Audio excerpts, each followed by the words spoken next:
La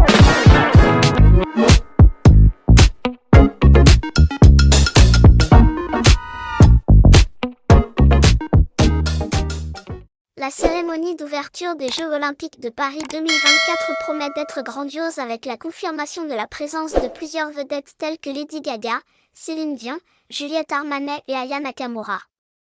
Mais la prestation de cette dernière, qui devait initialement interpréter une chanson d'Edith Piaf, a subi un changement de dernière minute. Paris s'apprête à vivre un moment historique. En ce vendredi 26 juillet, la capitale française donnera le coup d'envoi des Jeux Olympiques 2024 avec la traditionnelle cérémonie d'ouverture. Et pour en mettre plein les yeux aux téléspectateurs du monde entier, l'organisation n'a pas lésiné sur les moyens. Comme le révèle Le Parisien. Plusieurs grandes vedettes de la chanson ont accepté de monter sur scène, dont Juliette Armanet, Aya Nakamura, Lady Gaga ou encore Céline Dion. Alors qu'elle ne s'est pas produite depuis de longs mois en raison de sa maladie, la chanteuse québécoise aurait accepté de prendre part à l'événement moyennant un chèque de plus de 2 millions d'euros. En ce qui concerne Aya Nakamura, sa participation à la cérémonie n'était pas un secret.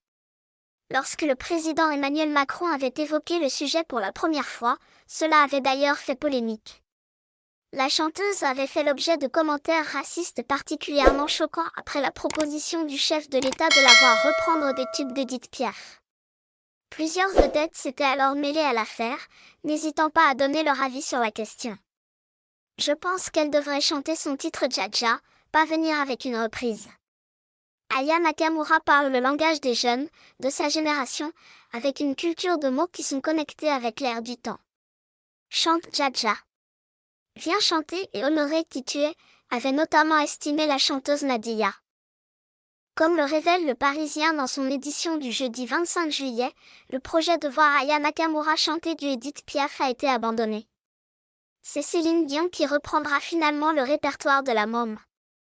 Arrivée à Paris en jet privé ce mardi matin, la star de 56 ans devrait reprendre le tube intemporel Hymne à l'amour ainsi que La vie en rose, en duo avec Lady Gaga. De quoi offrir des prestations à couper le souffle. Quant à Aya Nakamura, elle devrait s'attaquer à une autre légende de la chanson, Charles Aznavour.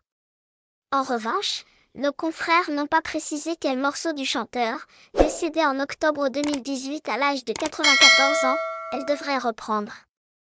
Encore un peu de patience avant d'en avoir le cœur net.